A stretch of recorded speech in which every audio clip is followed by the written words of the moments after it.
Bonjour les élèves, dans cette vidéo là je vais essayer de corriger une série des exercices concernant la notion de la continuité. Bien sûr, j'ai déjà expliqué la notion de la continuité dans une vidéo que je vais mettre son lien dans la description. Donc je vais corriger une série contenant 4 exercices. Tous ces exercices-là manipulent la notion de la continuité. Donc avant de passer à la correction de ces exercices-là, n'oubliez pas de vous abonner à notre chaîne YouTube pour recevoir les nouvelles vidéos et les nouvelles explications du cours de maths et la correction des exercices. Donc je vais passer à la correction de l'exercice 1. Donc l'exercice 1 dit montre que la fonction f définie par f de x est égale racine x plus 1 moins 1 sur tangente x, telle que l'image de 0 est égale à 1 demi. Cette fonction là est contenue en 0. Comme vous remarquez, je ne peux pas calculer l'image de 0 à partir de la formule de la fonction, parce que la formule ou bien la fonction n'est pas définie en 0. Mais comme vous remarquez, on a l'image de 0, c'est 1 demi. Avant de répondre à cette question-là, je vais rappeler la notion de la continuité que j'ai déjà expliqué. Donc on dit que f est continu en x0, donc rappel ici.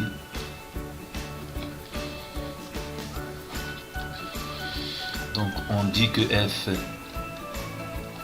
est continu en x0 si et seulement si la limite de f de x quand x tend vers x0 c'est exactement f de x0. Lorsque je calcule la limite de f en x0, ou bien lorsque x tend vers x0 et je trouve cette limite là égale à f de x0, je dis que f est continu en x0. Donc c'est tout simplement, c'est ça la définition de la continuité. Aussi on a besoin ici d'une limite usuelle que vous avez vue ou bien que vous avez étudiée dans la première année de baccalauréat, c'est la limite de tangente x sur x. Donc cette limite là, c'est une limite usuelle. Donc limite de tangente x sur x lorsque x tend vers 0, c'est égal à 1. Donc cette limite là, c'est une limite usuelle qu'on va utiliser dans cet exercice. Et donc je vais passer au calcul de la limite de f de x quand x tend vers 0. Donc je vais écrire limite de f de x quand x tend vers 0. Je vais calculer la limite en 0. Donc c'est égal limite quand x tend vers 0 et je vais remplacer f de x par sa valeur. Sa valeur c'est racine x plus 1 moins 1 sur tangente x. Donc remarquez, si je vais remplacer x par 0, ça veut dire si je calcule la limite directement, qu'est-ce que je vais obtenir? Je vais obtenir racine 0 plus 1 moins 1 sur tangente 0. Donc ceci, comme vous remarquez, c'est égal à racine 1 moins 1, c'est 0 sur 0. Donc comme vous remarquez, c'est une forme indéterminée. Donc c'est une forme indéterminée. Donc ça nécessite de faire quelque chose, soit la factorisation, soit une réduction, donc pour éviter cette forme indéterminée. Donc je vais revenir ici, je vais écrire égal, donc limite quand x tend vers 0. Donc je vais réfléchir, ou bien je vais penser à la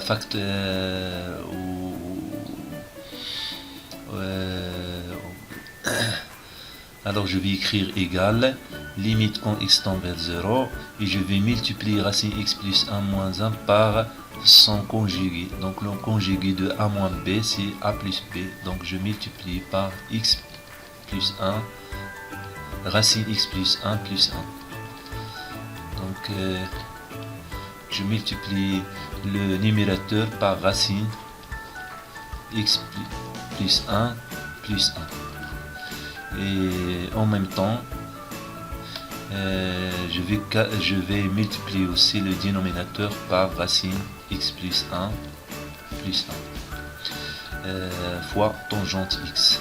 Donc remarquez que j'ai multiplié par le conjugué de racine x plus 1, racine x plus 1 moins 1. Donc ceci égale limite quand x tend vers 0. Comme vous remarquez, le numérateur va devenir racine x plus 1 au carré moins 1 au carré. Donc c'est une identité remarquable. Et le dénominateur va rester racine x plus 1 fois tangente x. Bien, donc ceci égale limite quand x tend vers 0. Racine x plus 1 au carré, c'est x plus 1, moins 1 au carré, c'est 1 au carré. Donc x plus 1 moins 1, c'est x. Et tout divisé par racine x plus 1 fois tangente x. Bien, donc je vais revenir ici, je vais écrire égal, limite quand x tend vers 0. Remarquez que je peux écrire limite x sur racine x plus 1 fois tangente x. Je peux l'écrire comme ça. 1 sur racine x plus 1 fois tangente x sur x. Bien, donc ceci, remarquez, si je vais remplacer d'abord x par 0, donc je vais obtenir 1 sur racine 0 plus 1 plus 1 et limite de tangente x sur x, bien sûr, limite de tangente x sur x, on a déjà dit qu'il est égal à 1, donc je vais remplacer tangente x sur x, sa limite, par 1. Ensuite, je calcule, donc 1 sur racine 0 plus 1, donc c'est 2. 2 fois 1, c'est 2. Donc on va remarquer, 1 demi, c'est l'image de 0, d'après la formule de la fonction. Donc, puisque la limite de f de x est égale d'abord f de 0, alors conclusion, je déduis que f est continu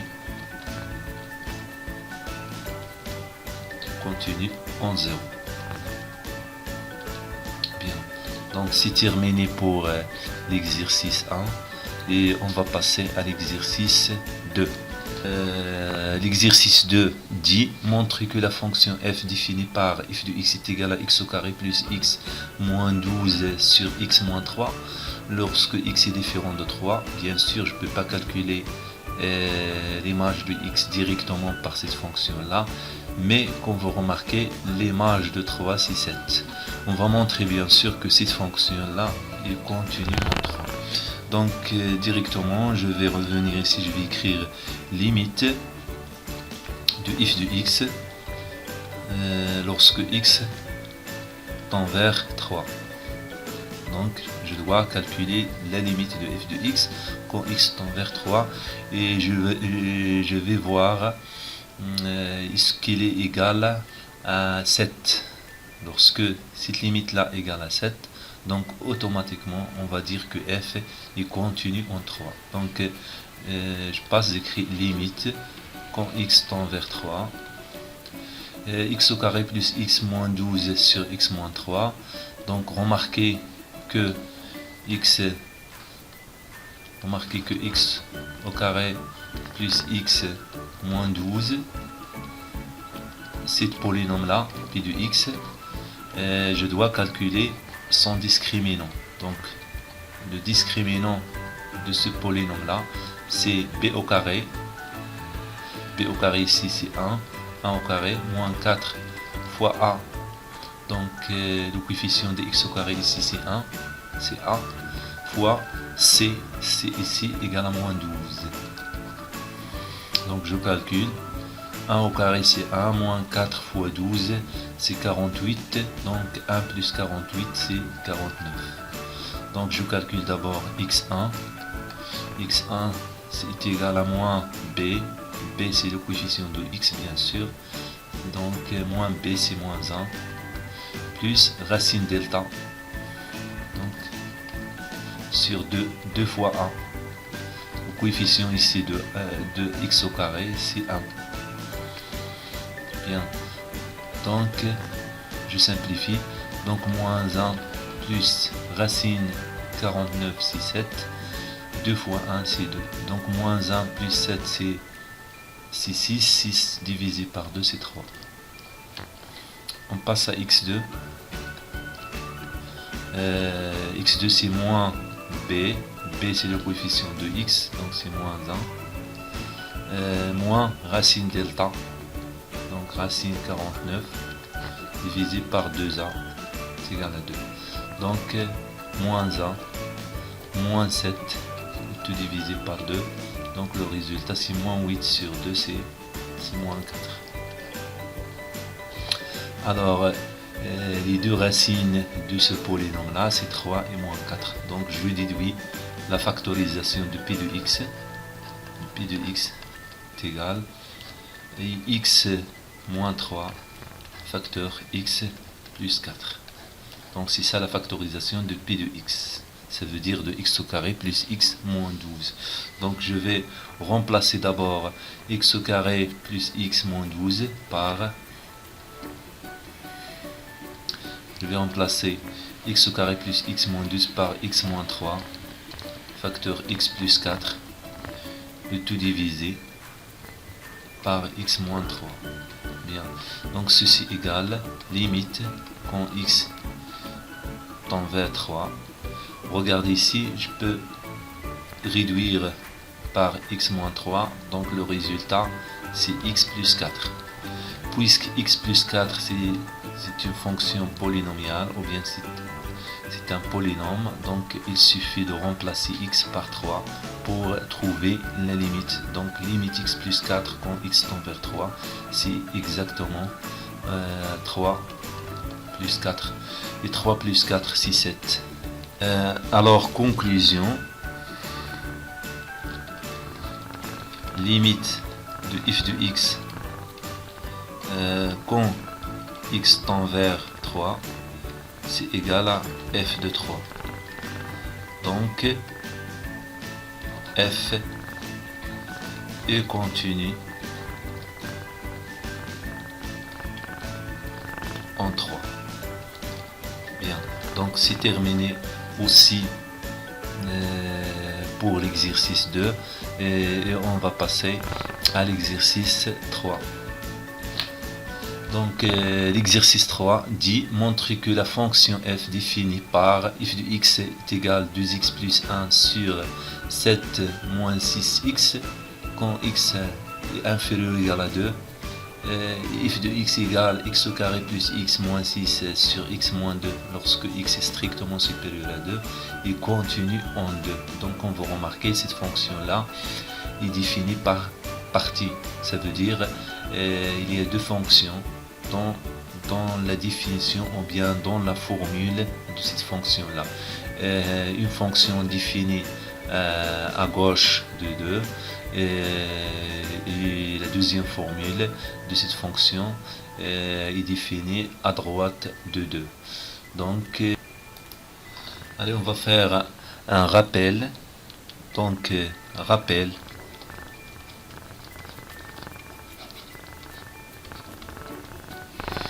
Donc, limite de f de x quand x tend vers x0 plus est égal limite de f de x quand x tend vers 0 moins x0 moins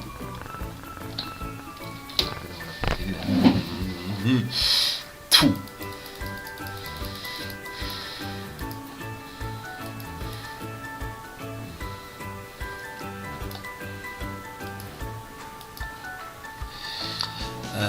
Donc avant de répondre à la question, donc je vais faire un rappel.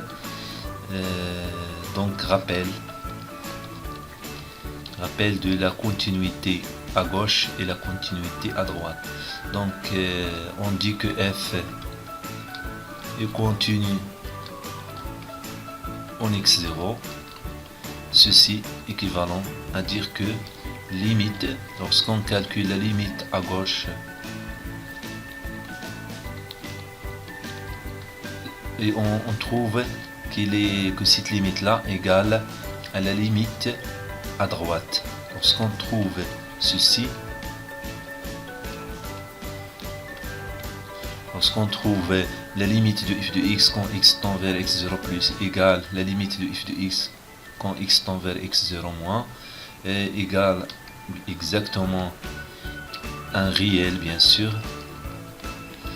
on dit que f est continu en x0. Donc c'est ça la définition de la limite à gauche et la limite à droite, et on a déjà expliqué ça dans le cours. Donc ça vient de la propriété qu'on a déjà expliqué dans le cours. Bien, allez, donc je vais revenir ici d'abord, je vais calculer premièrement la limite à gauche et je vais la comparer avec la limite à droite, et je vais déduire est-ce que la fonction est continue en 2. Allez, donc je vais calculer d'abord la limite à gauche. Donc je vais écrire limite quand x tend vers 2 moins de f de x égale limite quand x tend vers 2. Et je vais remplacer f de x à gauche. Donc la formule de la fonction à gauche de 2, c'est 2x plus 1 sur 7 moins 3x. Donc remarquez qu'il y a une faute dans la formule ici. Si on laisse 6, donc la fonction ne sera pas continue en 2. Donc il y a une faute dans la formule. Donc je vais remplacer 6 par 3 pour aboutir au résultat de la continuité en 2. C'est clair? Bien. Donc ensuite, je vais calculer d'abord limite quand x tend vers 2. Bien sûr, moins, toujours la limite à gauche. Je vais remplacer parce que juste c'est une fonction définie en 2. Donc c'est une fonction rationnelle définie en 2. Donc je vais remplacer x par 2 pour trouver la limite, parce que la fonction est définie en 2 et aussi parce que c'est une fonction rationnelle. Donc je vais remplacer d'abord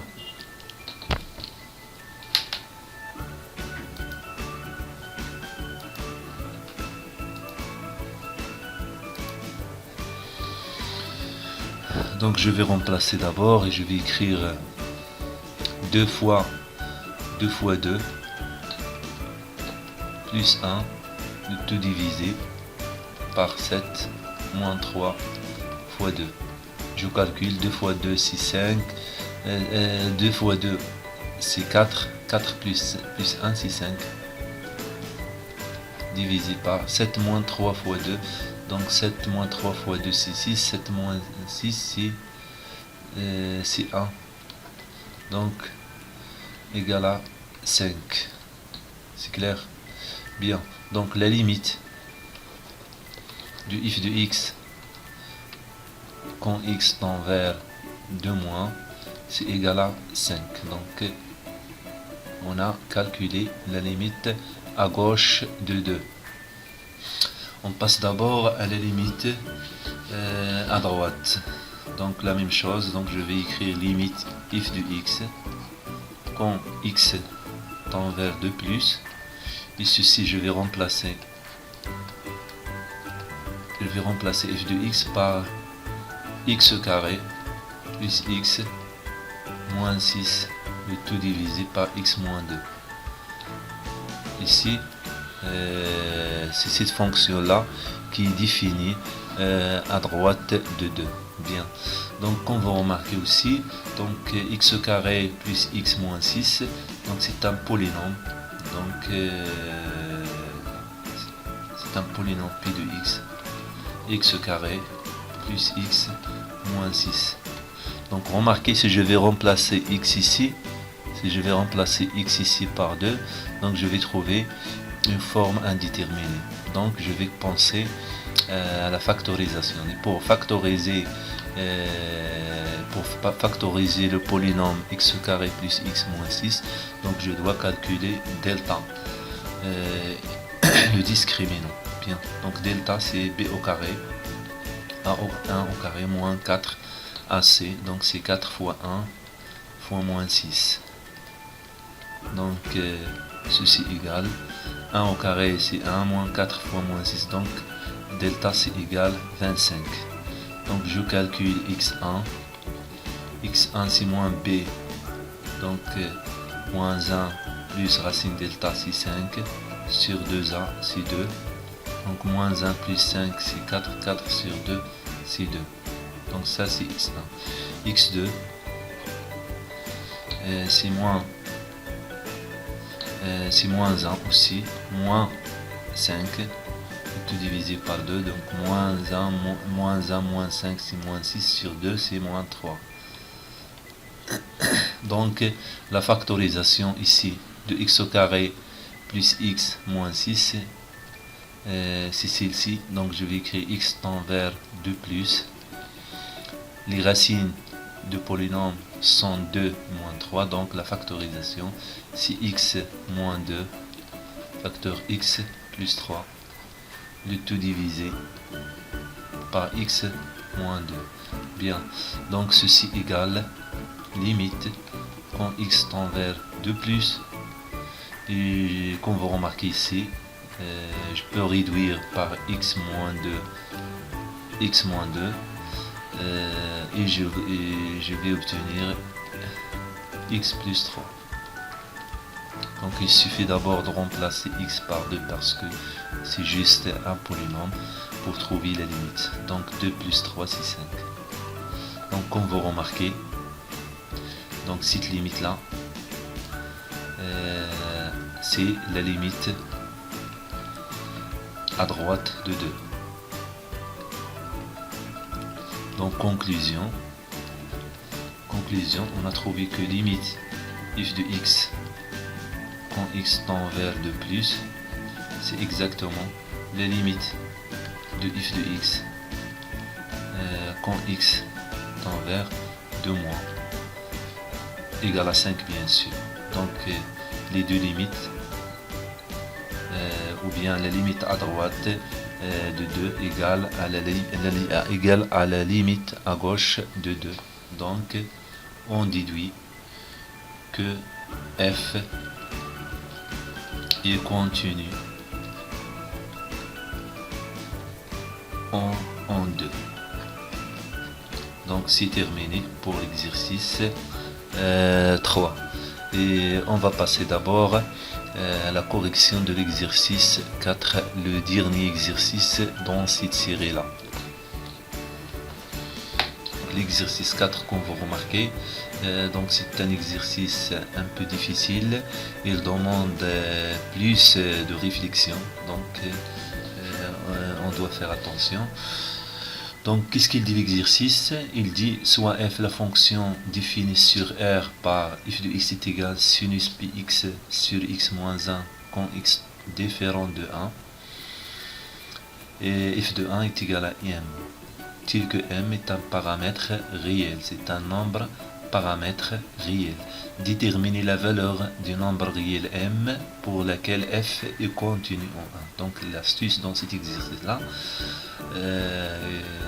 la fonction est donnée, il n'est pas défini en 1 bien sûr, mais f de 1 est égal à m.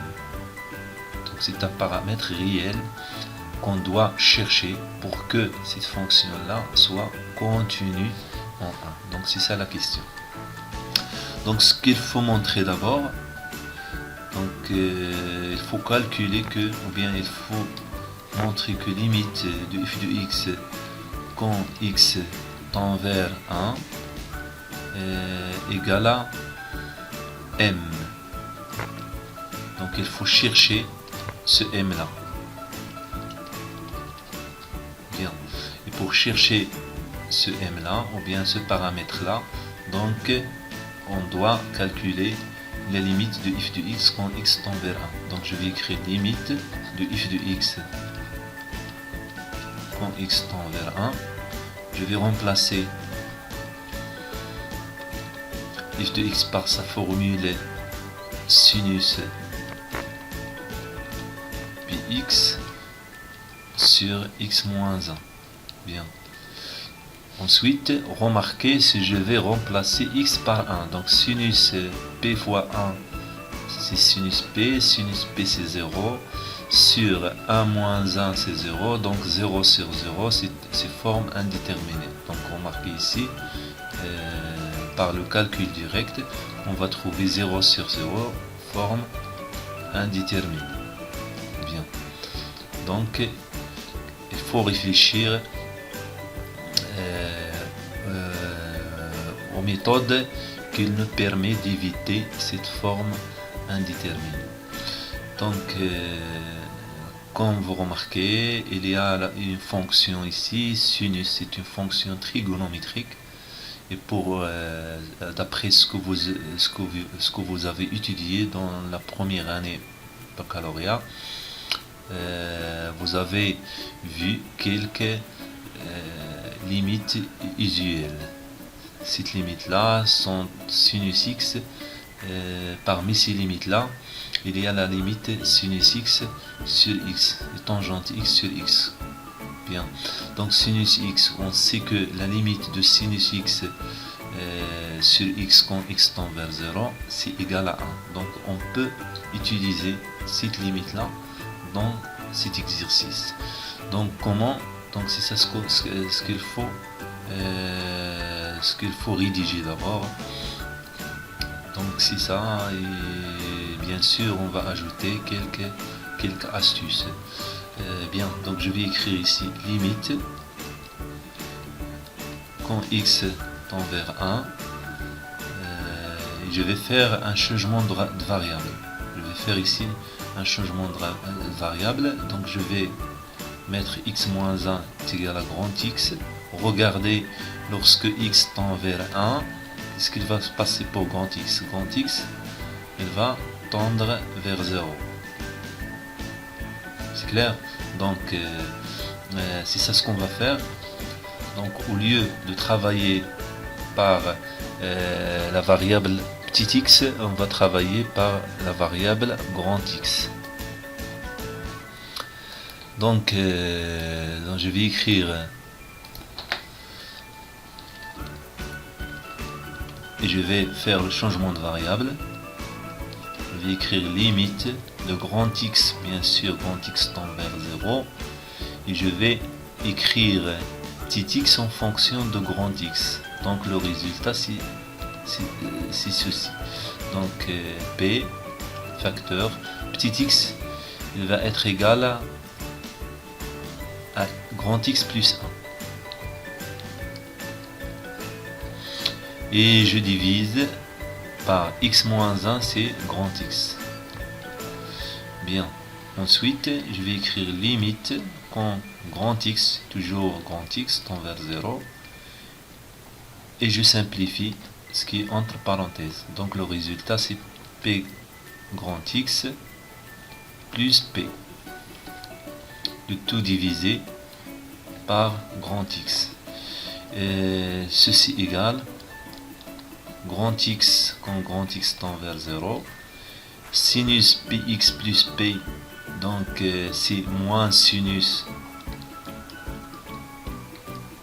P grand X, d'après ce que vous avez étudié dans le cours de la trigonométrie. Et je divise par grand X. Bien.